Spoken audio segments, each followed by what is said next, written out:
Welcome back, Ryan. Hi, good afternoon.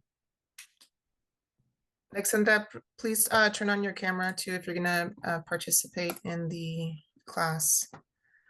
All right, guys. So we'll go ahead and get started. I know some of you are here for the first time and some of you are taking this class again. That's fantastic. I love to see that. I have updated the class a little bit. I just want to go into a deeper conversation than we used to really. And this has changed quite a bit. So everyone here should already know both Belle and I. We're the two coaches in the office, but if you don't, here we are. And who is not muted? Right, I'm going to mute you. Just unmute yourself if you have a question, okay? Okay, so we'll start off with why open houses. Here are the benefits of hosting. So why host an open house? So the benefits of hosting an open house. Effective way for agents to market properties, generate leads, and build their business. So a lot of times what I hear from agents is I don't have a sphere, or the people that are in my sphere are not ready to buy or not ready to sell. And so therefore open houses are a fantastic way to build a clientele and to create a new sphere. So lead generation, market exposure, networking, feedback, showcasing expertise, future listings, and it is a cost-effective way to market. So lead generation, you are attracting potential buyers who are actively looking for homes, as well as neighbors who might be considering selling their own homes in the future. Many times people are very buyer-centric, which is okay. Just keep in mind that we are also open ourselves to the opportunities to meet people who will potentially sell their house in the future. Market exposure, increase the visibility of the property itself. Remember, we are there to sell the property first and foremost. When we are there, we are actually there representing the seller. So this provides an opportunity to showcase the home to a larger audience, which can lead to more offers and potentially a higher selling price, right? So this means that the seller won't have to have so many just private showings. You can open it up for the open house and have more people come in a small window. Networking, it's a great way to partner with service providers like your insurance partner, like your lender. It helps to build trust and rapport, making it more likely that visitors will choose to work with the agent and the team in the future. Also keep in mind that if you are partnering with, say, a lender, they will also promote it on their social media and to their clients as well, right? So that might bring in some more people. Feedback. It's a great way to receive valuable feedback from visitors about the property, and this information can be used to make necessary adjustments to the listing or the marketing strategy. So whether you're the listing agent or you're hosting the open house for the listing agent, it's great to get feedback. You as the hosting agent can provide feedback, and then you'll also provide feedback from the guests. Showcasing expertise. Agents can demonstrate their market knowledge and expertise. This can establish them as a trusted real estate professional in the eyes of potential clients. So sometimes, especially as a newer agent, what I hear is, I don't really know this area too much. What if they ask me a question and I just don't know the answer? And I respond with, it's okay, right? We can always either pull up the information right then and there, or we can just say, hey, if you could just write down your name, your phone number, your email, and I will research that information for you and I'll get back to you. And it's really that simple. You don't need to know every single detail of every single neighborhood, right? And then the more that you do open houses in a certain area, the more that you're going to learn naturally. And then ask people questions too. Ask the guests questions. Maybe it's a neighbor that's lived there for 10, 15 years. Ask them what they like about the neighborhood. Ask them what's kept them there, right? These are all opportunities for you to learn about the neighborhood. Future listings, as I mentioned earlier, neighbors who attend the open house may be considering selling their own homes. Cost-effective way of marketing. Compared to other marketing strategies, open houses are relatively low cost. They provide a high return on investment by attracting serious buyers and sellers. Because really all you're doing as far as money-wise is printing out paper, right? Whether that's your flyers, whether that's invites to neighbors when you're door knocking. It's more about the sweat equity with open houses than it is about putting money into it. And so that's why it's a great way to market. And if you're buying open house signs, which hopefully you are, that's a great investment as well. Do we have any questions here about the benefits of open houses? Okay, so remember you guys can type in the chat. I would really prefer if you just unmute yourselves if you do have a question. We'll move on. All right, lead generation comes first, last, and always. This is a quote from the MREA book. Our business dies. We don't have a business if we don't have leads, right? Lead generation always comes first, last, and always. I'm going to go over some do's and don'ts here of open houses. First, I'll cover the do's, and then if you guys have any questions, unmute yourselves, and then we'll move on to the don'ts. So here are the do's. Best practice. Pick an open house at least 3 days prior to the open house date. We like to say by Wednesday, right? By Wednesday, pick your open house. That means researching the open house, contacting the listing agent, getting a confirmation on that date, and that way you have the next few days to prepare. Do pull comps and drive the neighborhood, and if the house is vacant, preview the house, and then pack up all your tools. And we are going to talk about tools a little bit later. Do call the listing agent to ask questions. A lot of the things about the house and the property, we can look it up online. And then there's some things that you just can't look up online. So just call the agent. And aside from just research, it's also a good practice to build rapport with the agent, to actually call them instead of just texting them or just emailing them. Do review the MLS listing. That includes the seller's disclosure. More often than not, the seller's disclosure will be attached in the MLS listing. Pull that thing up, review it, print it out, take a copy with you to the open house. And I don't mean you have to print out several copies to give to all the guests, but just have one copy there for you. And if any guest wants to review it, they can review it right there. Do promote your open house, right? Don't keep it a secret. Do your emails, do your calls, do your social media, do your door knocking. Now, you can definitely call past leads from other open houses. You can call people in your sphere. And something that we do provide as a service to you all is that we provide you a list, what we call the circle prospecting list. So all you have to do is provide me and email me. Email me is the best way for this. Email me the address of the open house. And what I'll do is I'll provide you a list of homeowner names and phone numbers that you can call to start promoting this open house. The list is already scrubbed, but I can't guarantee if they are still good numbers or not.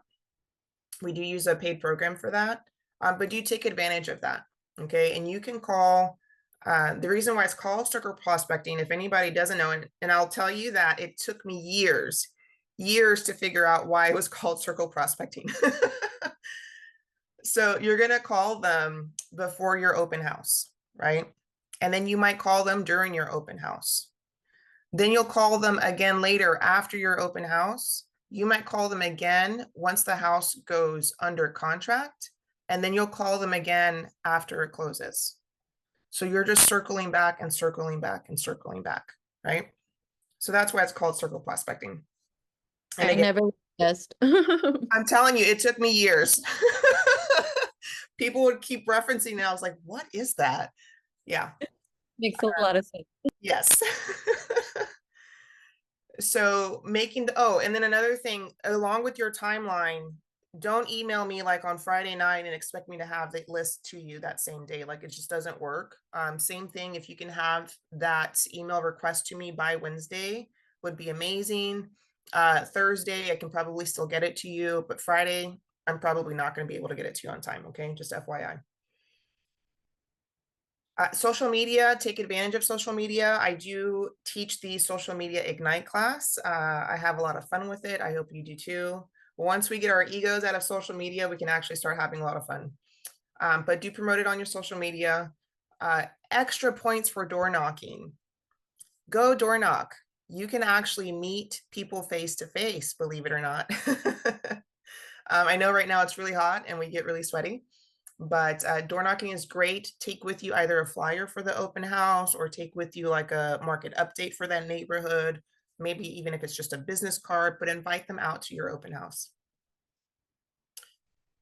Do show up early, okay? And I'm not including the time it takes you for the sign placement. I'm just including in this the time for you to actually set up the house for the open house. 15 to 25 minutes early is great, just depends on the size of the house, really. And then also if it's vacant or not, that will also, determines the time. And this is for you to set up, and there are some things about safety as well that we will discuss later. As far as signs go, I always say the very minimum is have 15 signs. Obviously, the more the better, but I think 15 signs minimum. You want to have at least 3 signs on the front yard, and then you're going to flag the corners of the neighborhood. And if you can get to a major street, depending on the geography, put at least 2 signs on each of the corners. And let me go ahead and show you now, because I don't want to forget later. I have balloons behind me. I know it's blurred, but if you put up balloons on your signs, that's just going to attract more attention. I might have to remove my blur. I'm going to show you guys some examples of some signs, okay? There it is. Okay, this first one is an old one. I don't use it anymore, but this is it's a personalized sign, and it's a directional sign. So if you can see here, it has my name, my phone number, this is my personal phone number that you guys all have, but I don't market this in public anymore, which is why I don't use these anymore. Open house and directional. So I have like 20 of these. So this is one. When you guys have a little bit more money to invest, I think those personal signs are fantastic, especially if you're going to farm a neighborhood, because then people will start to see your name more often and start to recognize you. Here is one that I put in the front door or at the front yard. So this one says, welcome, please come in. And then on the flip side, when they're leaving, they see the other side of it, which is thank you for coming. Yeah. And this is from a company that we use in California. And by we, I mean my partner and I. So I'll find their information and I'll send these to you. Another one that I have here, this is from the same company. It has the open house Sunday, and on the other side, it's Saturday. And then as you can see here, they have little dry erase squares, so you can put in the time, right? So if you're there on Saturday, you have it here. And then once you're done on Saturday, you flip it around before you leave so that people know, like, hey, I'm going to be here again on Sunday.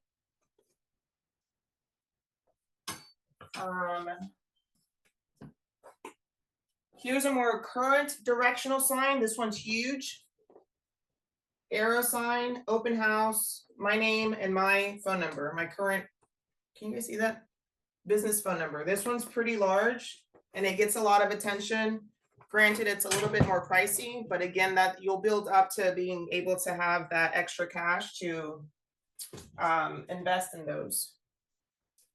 And then do things like flags, banners, balloons, all of those catch attention.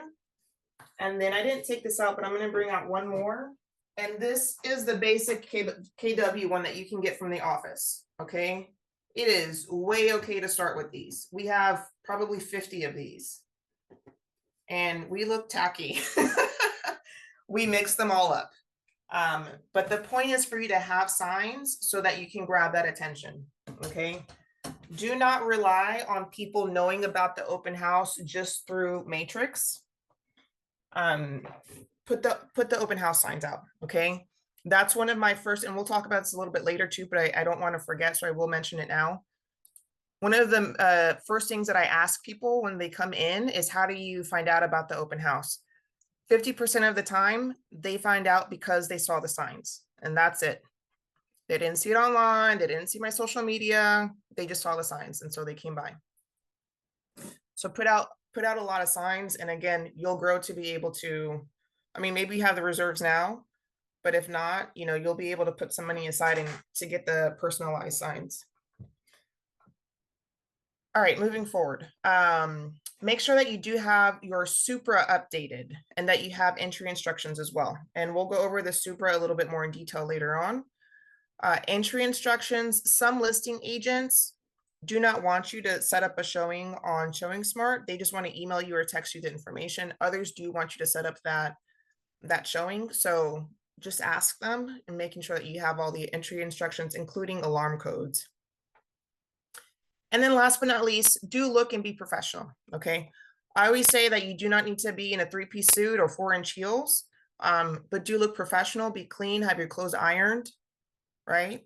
And then also it depends on the house itself. I'm gonna dress a little bit differently at like a $350,000 house than I am at like a $800,000 house, right? And it also depends on the neighborhood. And if you're not sure, ask the listing agent. Like, it's okay. Yeah, don't be embarrassed about that. Excuse me. Any questions on here before we move on to the don'ts? Not seeing anything. Okay. Don'ts, a lot shorter. Do not cancel last minute. Okay. HAR will find a listing agent if they're set up to have an open house and no one's there. And it has happened.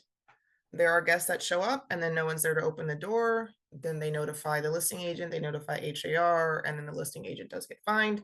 And of course, that's super embarrassing for the listing agent and obviously not a very happy home seller. It looks bad on the listing agent. It looks bad on you as the agent. It looks bad on the brokerage. Do not be late. As I said earlier, get there early. Get there early enough so you have time to put up all your signs so that you can turn on all the lights, so that you can set up all of your sign-in stuff. Get there in time. Another issue, and I can't stress this enough because unfortunately it has happened at our office several times. Do not leave an open house early. If you are scheduled to be there until 4 o'clock, do not leave at 3:45. Okay, it doesn't matter if nobody's walked in. Do not leave early. You stay until your time. Just be there for the time that you said that you would be. Excuse me. I said this earlier, I'll say it again. Do not keep your open house a secret. Promote it as much as you can. Do not leave your trash behind. It is a-okay if you take yourself your water, your soda, your, if you need a snack, whatever it is, but don't leave trash behind. Take yourself a little baggie, a little something so that you can take your trash with you. And speaking of trash, don't trash talk about the listing agent, right? Or the property. It's okay to provide feedback, right? If you see something that's broken, if you see something that's dirty, if you see something that needs attention, definitely provide that feedback to the listing agent, but provide it in a constructive manner, right? Not talking like super negative about it, okay? All right, moving forward. We're going to talk about what I call as our open house toolbox. These are the items that I think you should really have in your car at any time. Number one is your sign-in book, right? So I do a book because I do prefer pen and paper. And this is the one that I use. I'm just going to take this blur thing off for the entire thing. Sorry. So this is the one that I use. It's really compact, but really thick. It has a lot of pages on it. And each page is just one individual sign-in. I don't remember the cost, but it is available at HAR. Okay. HAR Central. I don't know that they deliver. I think you might have to go pick it up, but it's a really cool book. They have a larger one, but I like this one because it is compact. And it also comes with a little door hanger that you can put on the door and put your business card on there. And it comes with the little, what do you call these, tent signs, asking people to sign in. One says seller's request, another one says visitors please register. This just gives people an extra prompt to go ahead and sign in, right? And we'll talk about that a little bit more during the safety section. Some of y'all do not want to do a pen and paper kind of thing. What you can do is you can create a QR code, which I'm not going to get into detail with that. That's something that you can set up with Brandon or with the tech team. Or you can use the HAR app, which I'm not sure if you have to be a platinum member or not, but it is within HAR. It is an app. And what you can do is just have them type in their names when they get there, and then it will be saved onto your, I don't know, dashboard or what. I've not used it myself, so I can't go into much detail about that, but just know that that is an option. I prefer the book because once again, I can read it off to them and say, hey, is this correct? Whatever they wrote in, right? With their phone number, their email. Also, when we're talking, And I'm like, oh, you know what? Let me make a note of that. Right. And so I'm just writing it right there on pen and paper. Also, I am a visual person. So if I'm able to see my book in front of me, that's going to prompt me to look at it and say, hey, have I contacted this person or have I not? Who, fell through the cracks? No matter what systems we have in place, some people do end up falling through the cracks, unfortunately. So that's why I like the pen and paper. Hygiene. I always think about hygiene. Taking yourself, your soap, your paper towels, your tissue, toilet paper. This was especially important during COVID. Everyone was like super freaked out. So I still have all of that stuff into practice. I still take all of that. And we're human beings. So sometimes, yeah, we just need to use the restroom. So we need to have our own stuff with us. Paperwork. Definitely have your own flyers. Sometimes agents ask me if I'm going to print out the flyers for them. Absolutely not. If I'm the listing agent, I'm going to have my own flyers, but you as the host, you want to have your flyers with your information. If you're there to host, you are there to help sell the house and to help yourself get leads. So why would you hand out information with my contact information, right? I mean, if you want to, go for it. So have your own flyers. And also, as I mentioned earlier, for door knocking, right? Have those flyers so you can go door knock. You have a reason to go door knock. Have your business cards with you. Even though I have flyers and those flyers have my contact information, people still ask me for my business cards. Some people are kind of old school like me. We like those business cards. We like to have that thing that we can hold and touch and feel, right? So have your business cards. Have a copy of your IABS with you. Especially now when we're fresh with this new NAR laws, we want to go ahead and have a copy of that with us. As I mentioned earlier, have a copy of that seller's disclosure with you. It's just a helpful resource for you to have in case someone has any questions about the house itself and the history of the house. I think it's a great idea to have with you a copy of the buyer's rep agreement and the listing agreement, right? While we're there to represent the seller. But it's a great idea to have that with you because you can say, hey, you know what? I'll be done with this house at 4 o'clock. I'd love to meet you at 4:30, right? And you already have that paperwork with you to go over because they might want to submit an offer right then and there. They might be hot to trot and ready to hire an agent, right? So be prepared for that. As far as tools, I think it's great to have a mallet with you, right? To help put down the signs. Sometimes, especially with the heat, the soil gets hard. We need that mallet. With these signs that I have, with these the regular signs that we get, they have these really thin little, I don't know what you call these, stakes, and they bend really easily. But with the other signs, this one, they have these thicker stakes, and so these are not going to bend, and so I would use the mallet for these.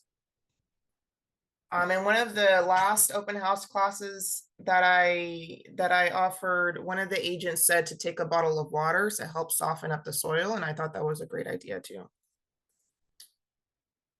WD-40. I actually just had to use this like 2 weeks ago. If you do not have WD-40, please grab it. Actually, I don't have it on me, right? It's in the car. But I have a little WD-40. It's about this small. And what that's for is that sometimes, especially again with the heat, the key will get stuck in the door lock, right? So all you need to do is put some WD-40 in there. It'll loosen it up. You can open the key, not a problem. Pro tip. Have with you pens and highlighters, obviously for writing, making notes, highlighting the your information on your flyers. Measuring tape or tool. I have a little electric tool. Again, it's about this small. And those are in my cars, which I don't have them here. But this is, again, just a small thing that you can do for when a client comes in, or excuse me, a guest comes in. Some of them are very concerned about if their furniture will fit into that house or not. How great is it if you have some kind of measuring device to be able to help them to measure the rooms, right? And help them make a decision whether that's going to work for them or not going to work for them. And if it doesn't work for them, awesome. Now you have one more piece of information of what to look for their next house when you're creating a search for them. Also, have a flashlight with you. I do not, and we'll talk about this in safety, but do not let people go up into the attic. But maybe it's a garage space. Maybe it's one of those walk-in attic spaces where, hey, you're not going to walk in there, but I can use a flashlight here. I just like to have that. Also, if you're showing a house at night, which I have done, I have a flashlight with me too. As far as technology goes, I do encourage you to take your laptop with you, have open the MLS listing, or if you used listreports.com, have that information up there on your laptop, have Matrix up so you can show them the other houses that are available at the moment in the area that will match their criteria, right? You can search for that right then and there. Have your cell phone with you, have your chargers with you, right? I think you should have your stuff charged already, but if not, have that with you. A few extras that are not required, but I think, again, it's nice to have if you're providing more of an experience at the open house, is have a trifold of your services. I have shown some of you what my trifold is, and I'll share it again. It's a Canva template, and I'll put it in the group chat a little bit later. Have some water and snacks for the guests, have some goodie bags, especially if you're partnering with a lender or with an inspector. Maybe they'll bring the goodie bags, maybe they'll bring the snacks, the water, whatever, but that's one of the added benefits for you to have a partner there with you. Okay, any questions? All right, moving forward. Okay, so here we're going to talk about finding and choosing a property. So what I'm going to give you overall is that if you're starting, which most of you are, don't be super, super picky about the open house, right? You're starting, you just need to get out there and get some leads, get some experience going, right? Yes, I had a quick question. Go for it. Would you mind showing us? I know in Command we can do the digital sign-in sheet with the QR code. Are you able to show us how to do that? I'm not going over that right now. Yeah, you're Okay. going to have to get with either Brandon or someone from the tech team. Okay, thank you. Yeah, you're welcome. Okay, so again, don't be super picky about your open houses right now. For right now, what you need to do is just get out there, get some practice, and get some leads. But ideally, right, what you want to work towards is having a criteria, right? So like with investors, it's like, what is your purchase box, right? Having that ideal property to purchase. So then for us as an open house host, what is the ideal house that I would like to host? Because those are the kind of houses I really want to be able to sell. Those are the kinds of clientele that I really want to have, right? So that can be based on the area, the price point, and the type of property, right? And by type, I mean, is it single family? Is it a townhouse? Is it, you want to do open house on a land, but maybe land is your thing. So have that ideal in mind, and don't be super picky that if you don't find that ideal property, you're not doing an open house. Yeah. So the importance of having that niche, right? The importance is that you get to create a farm in that area. So we have one of our agents who, her area is Cross Creek Ranch, right? She sells the most houses there in Cross Creek Ranch. That's where, I don't know, probably 99% of her business is Cross Creek Ranch, right? So she's not going to have to do too much marketing outside of that area, right? When she has, whether she does her open houses herself or she has another agent do her open houses, all of her signs are personalized to her. So people know her in the area. The more that you can get to that place where people already know you, the less that you'll have to spend time and money on marketing. And like I said earlier, if like, let's say, so I live in Katy. So if I'm doing, let's say Cinco Ranch, and I have my personalized open house signs, if I'm just building that up, people will start seeing my name over and over and over again. And it's just going to become a little bit easier for people to start knowing me. And again, less marketing that I'll have to do outside of that.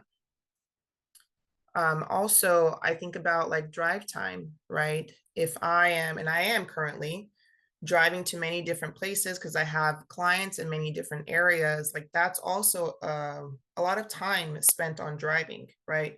Versus if you end up niching yourself down to an area, then you won't have to spend that much time driving around, right? You'll stay there. So create whatever niche you want.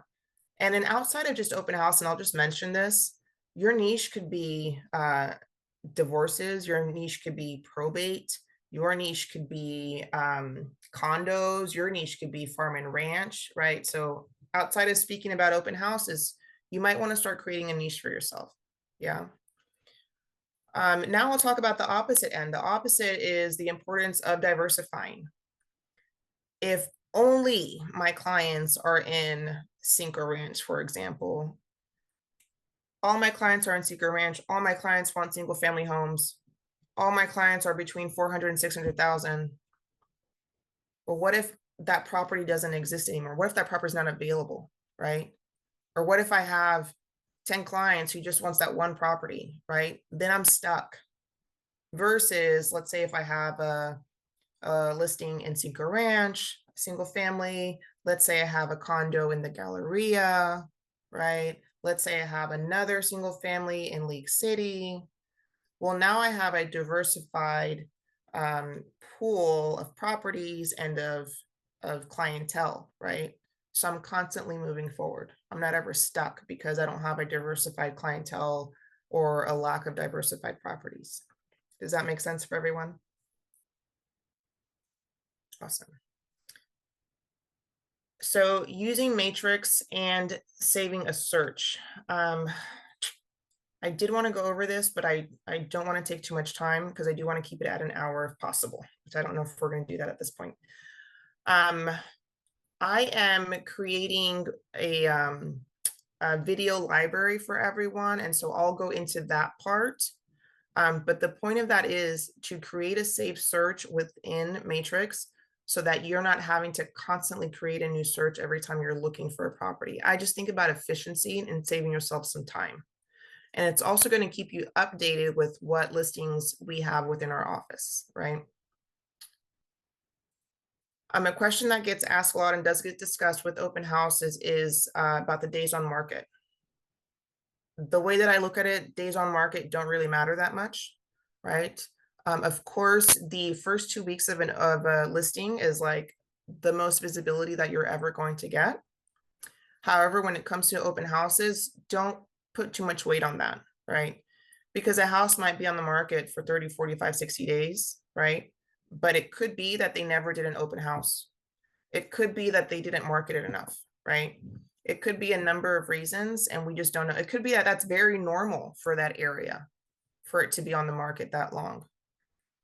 So take that opportunity. If you are doing promoting your open house thoroughly, that can still be an awesome open house for you. So yes, look at the days on market, but don't put too much weight on that. And then obviously, as I said earlier, contacting the listing agent, don't just rely on a text, especially if you want to build rapport with that listing agent. You want them to come back to you over and over to ask you to host open houses. Call the agent, have that conversation with them, right? Introduce yourselves if you've never met before, offer them that help, right? Because listing agents do need leverage, and having an open house host is leverage for that agent. Okay. So wanting to build a business through open houses. And I tell you that you can build a business through open houses. My partner Raul has built his business through open houses. Some of the other agents in our office, Alexandra Macaulay and Daniela Atello, they now have teams and they have built their business through open houses. You have to commit to hosting your open houses weekly, right? At least one a week. I also recommend hosting the same open house more than once, right? Instead of jumping from this one to the other one, pick one. Obviously, if it's on the market long enough, and do it Saturday and Sunday. Do it again the next Saturday and Sunday, right? That goes back to now you're getting to know the neighborhood. Now the people that live in the neighborhood are starting to get to see your name, recognize your name, right? Maybe they weren't able to go last week, but maybe they're able to go this week. So do those repeatedly.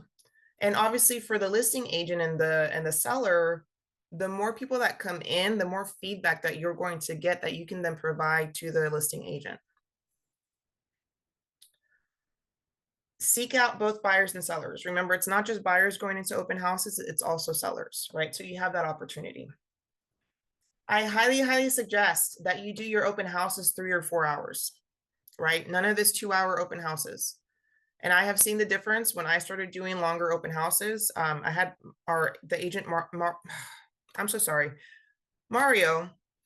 He just told me, what was it, 2-3 weeks ago? He's like, oh my gosh, I started doing the longer open houses. And I'm like, okay, and he goes, they work. And I'm like, yeah, there you go, right? For some reason, people go in at that 3rd hour and that 4th hour, right? When you're getting ready to leave, people are walking in. It's worth it. It really is worth it to stay those extra 3 and 4 hours, especially if you really are putting in the work before your open house. If you're putting up at least 15 signs, if you are creating your social media, if you are door knocking, you're doing all of this prep work, right? So it's so worth it for you to be there 3 or 4 hours each time. So obviously asking questions to the guests, making notes, and adding them to your database, right? And then not just adding them to your database, but following up. And then we can talk about that later as well.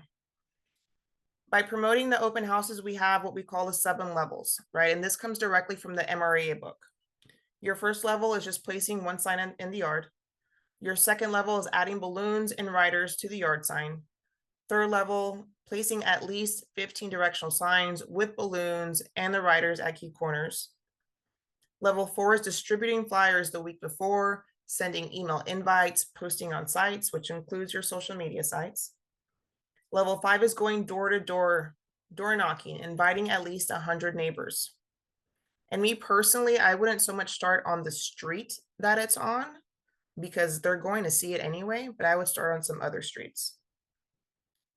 Number 6 is making phone calls the morning of the open house and possibly, yes, before. 7th level is holding 4 other open houses in the area at various price ranges to attract more visitors.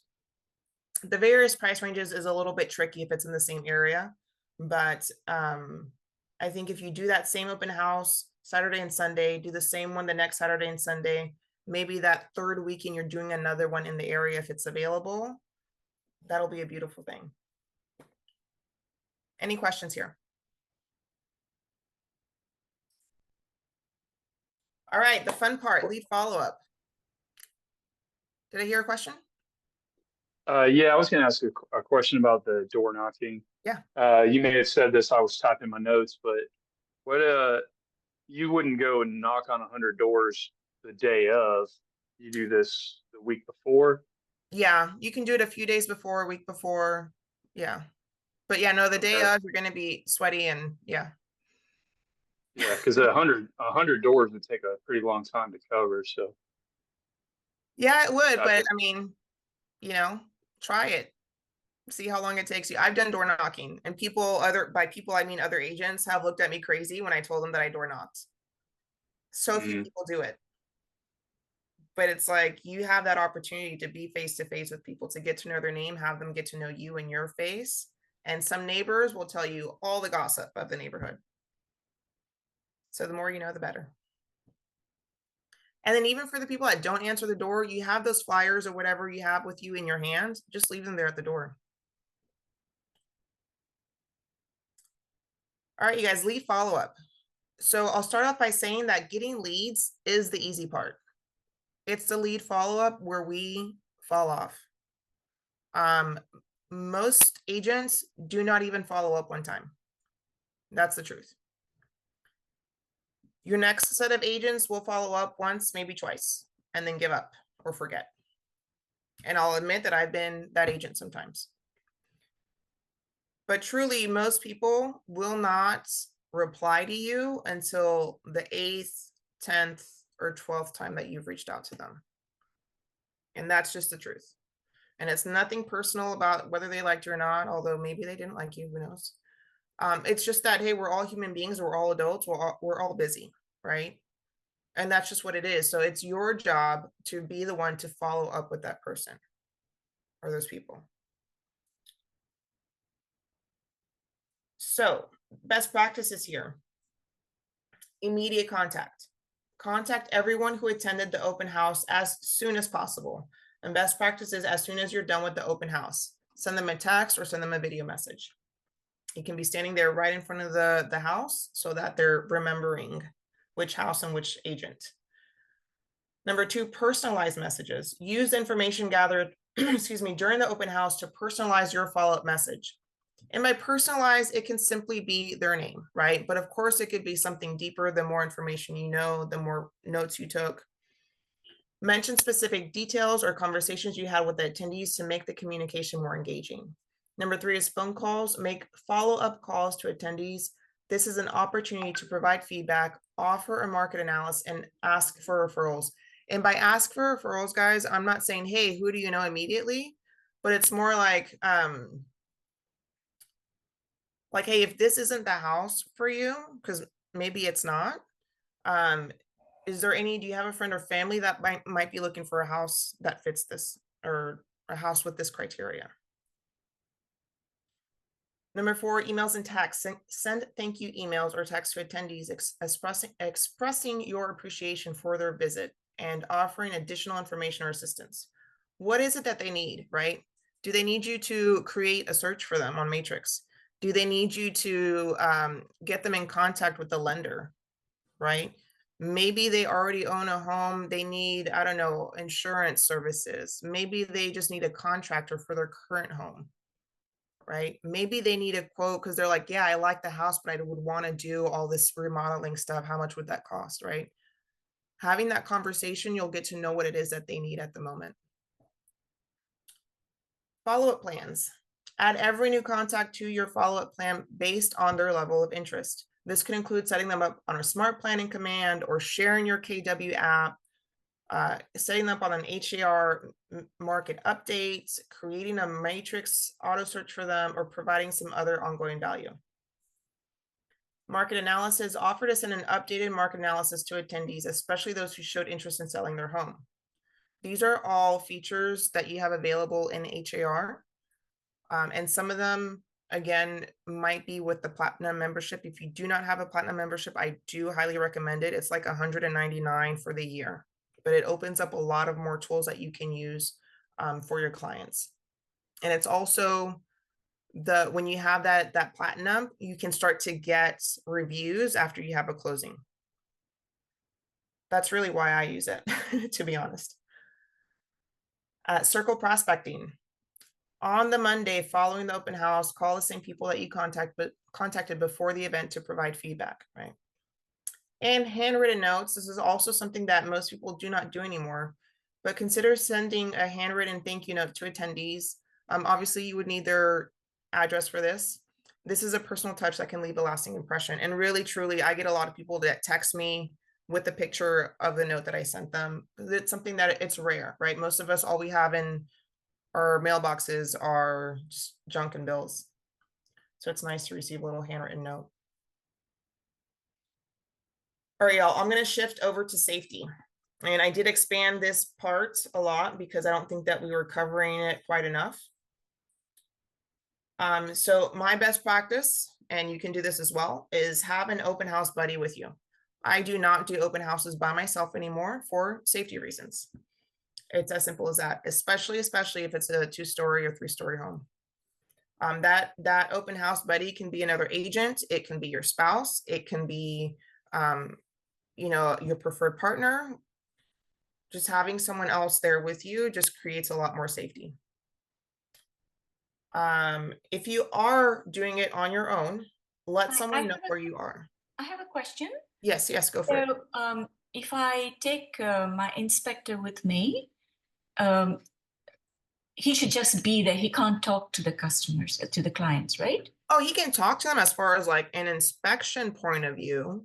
Okay. Yeah, you can talk to them. Yeah, if they have questions about like just general, right, inspection questions, yeah. Okay. Yeah, Okay. yeah, Thank you. absolutely. Okay, so yeah, if you're doing your open house by yourself, do let someone know where you are. You can even post it on our KW Memorial Facebook page. But really, let a friend know, let another agent know, let your broker know, let your spouse, your partner know, let them know where you're going to be, give them the address, and then say, I'm going to be here from like 1 to 5 p.m. Okay. One of the old school things that we have with our office, and some of us still use it, is what we call the code red folder. So if you feel like something's going sideways, just pick up the phone, call whoever your contact person is and say, hey, that red folder that I left on my desk, I really need that. Can you go get that for me? Right. Obviously the other person who you're speaking to needs to know what you're talking about. But that's an alert to say, hey, I might be in danger here. Okay. Parking on the street. Okay. I don't ever park my car in the driveway. And it's because like, if you would need to escape, right? If something really went down and you needed to drive away, if you're parked in the driveway, that person who wanted to do harm to you could have just simply blocked you into the driveway and you can't leave. So I like to park on the street. It is also kind of a courteous thing for your guests to be able to park on the driveway, but really a safety reason. That if I need to leave in a hurry, my car's there. Showing up early to turn on all lights. So showing up early, obviously, so you can set up, but turning on all the lights is obviously a safety thing. Opening up the blinds if they're closed. You want to check the doors and see if there's been any damage to the doors. You want to walk the premises of the home. Always, I advise keep your keys and keep your cell phones in your hand. Obviously keep it charged. But again, this goes back to if I need to leave in a hurry because I feel like I'm in danger, I have my keys and my cell phone in my hand.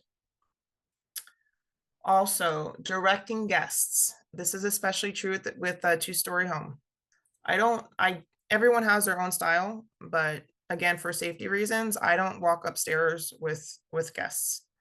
I just simply say something like, once you head upstairs, there is a huge game room up there. You'll also find 3 more bedrooms and 2 more full bathrooms. Take your time, look around, and I'll be down here when you have any questions. I just simply don't walk up with them. Some people do, but again, for my own style and my own safety concerns, I don't walk up with them. Also, do not walk in front of them. And this means, and this even goes when you're showing a home, okay? Not just at an open house, when you're showing a home. Open the door, let them in. In a bedroom, same thing. Just let them in first. You walk behind them. You don't walk in front of them. Having your exit planned, right? It's another reason to get there early. Are there only 2 exits, the front door and the back door? I don't know. Like how, if you come into a weird situation, how are you going to get out? And guys, this is not to freak you out. It's just, again, just to be in a safe mode. Also know that we do have cameras in the office that you can rent out, right? You don't have to pay extra for them. You just let the front desk know that, hey, I'm going to have an open house this weekend. I want to borrow one of the cameras. You can check it out on Thursday, bring it back on Monday. Asking for driver's license. This is a tricky one. So you can definitely ask for people's driver's license, right? And you can just see them as they're signing in, or you can take a picture of them. But the thing that I tell you with this is that if you are planning on doing this, you must ask every single person for their driver's license, okay? You can't pick and choose who you do this for. So if you're gonna ask for driver's license, ask for everyone's driver's license, okay? Yeah, this is one that I'm like, definitely keeping the front yard signs up until your home is cleared up and locked up, right? So like I wouldn't put down my open house signs in the front yard and then go close out the house, right? Because I'm thinking, what if I'm walking through the house, especially if it's a 2-story home? What if I'm walking through the house to turn off the lights, close the blinds, do what I need to do to clean up? What if there's someone still in the house, right? Well, it's going to be much more of a safety thing for me if my yard signs are still up versus if I've already taken them down. If I've already taken them down, it looks like no one's there, right? If my signs are still up, it's like, someone's supposed to be there. So keeping those, the front yard signs are the last things that I take down. Guest safety. Do not let people go into the attic. If they have children, just say, hey, please hold your child's hand. Do not let them run around, right? People can get hurt. People have fallen through the ceiling, right? Because they're in the attic, they weren't supposed to be.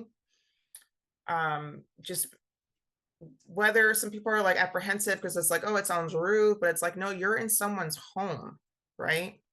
Especially if the home is still being lived in, they have personal items there. You don't want something to break. So, having that conversation there with the guests of like, hey, just, keep your child next to you and no, not allowing anybody to go into the attic. Another thing is personal items. If the house is still occupied, when you're going through the house to set up at the very beginning, keep an eye out. Do they have jewelry out? Do they have guns out? Do they have anything that might be hazardous or of high value? Right? If they do, what I would do is just call the listing agent, take a picture and say, hey, this item is out. Like I wouldn't touch it, but unless they gave me specific direction, like say, hey, this item is out. What do you want me to do? How you want me to handle this? Right? Because again, things have gotten stolen from open houses. It's also for the listing agent to have that conversation with the seller of like putting away all of your things, but that doesn't always happen. But that's another good reason to get there early and walk the house so you can see, are there any personal items that are either high value or potentially hazardous? Do we have any questions? I have a question. Yes. You told us that if it's an upstairs, downstairs kind of arrangement, you rarely even go with them upstairs. So we have no idea what they're doing upstairs, right? Yeah. And again, that's going to be your decision, right? But for me, I do not go upstairs with them anymore. Like I stopped doing that years ago because I had 3 incidents actually, but it was very strange. And I'm very much of that gut person. I get that energy and I'm like, something's not right here. And so I just stopped doing open houses. The first time there was somebody else with me. The second time I was actually doing it by myself, but there were other guests there. And when the other guests left, I had my cell phone and I was standing right there by the door. I don't care if I really think that I'm in danger.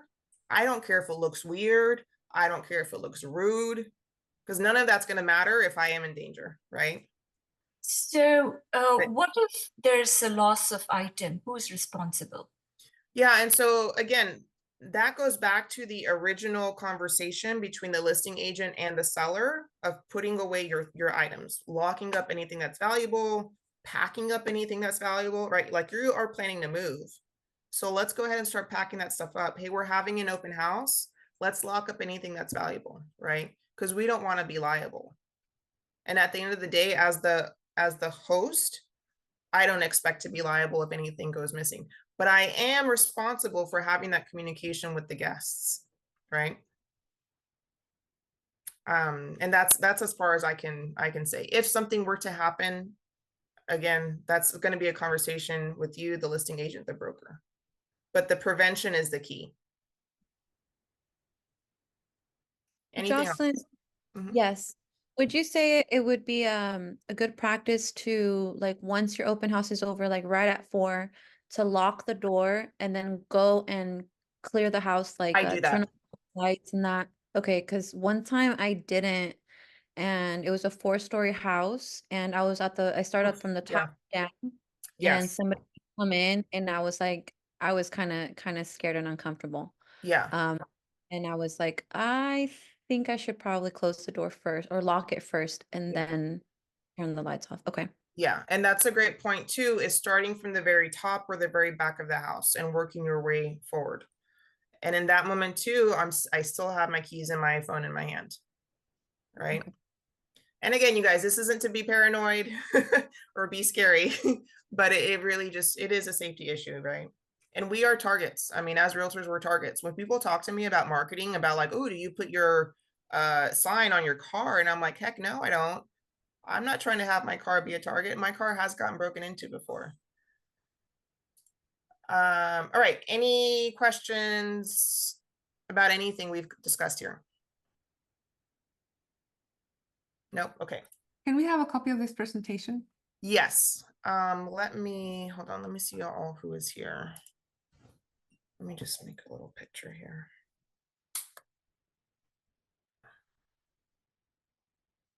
Okay. All right, so the next steps for those of you who have not completed everything, I do have a quiz here. I have a little QR code so you guys can just scan it with your phone. If you have any issues with being able to open it up, just let me know.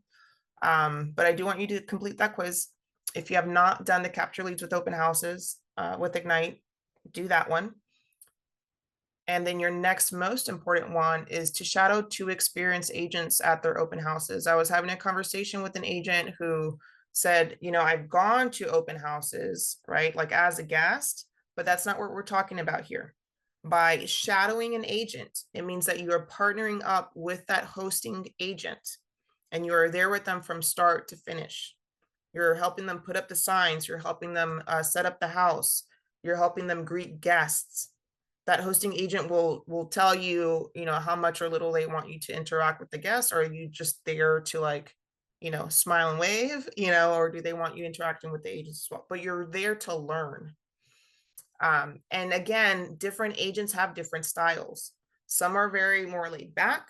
Some are really aggressive. Some have different opening questions. So you're there to learn the different styles. And this is why we want you to shadow 2 different agents, right? Not the same agent on 2 different times, 2 different agents so that you can get the different experiences. Also know that within the coaching share drive, there is an open house tools folder. There are scripts in there for open houses. I think it's great for you to do script practice on your own, not just reading it in your mind, but reading it out loud. And then when you can get another partner and it doesn't have to be an agent, but somebody else to practice with back and forth, that'd be phenomenal. And then last but not least, creating your open house toolbox, right? So all of those things are going to go inside your, whatever it is, your carrying case that you're going to have inside of your car. I think a question came through. Where did you say? Isabel, I think, are you referring to the share drive? I'm not sure what you're referring to, Isabel. You were in the midst of speaking and you said that you could go to your Google Drive, but what's the title of it?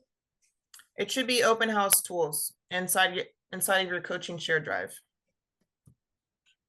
My coaching share drive. Oh, I don't know what, okay. And it's okay. I'll look for it to make sure that it is still there because I know Belle changed some of the drive a little bit because I'm going to share with you all this slide. So I'll make sure that that is still in your shared folder. I see the playbook. Is that? There's a few different things in that folder. Oh, okay. But again, I'm going to share with you this slide.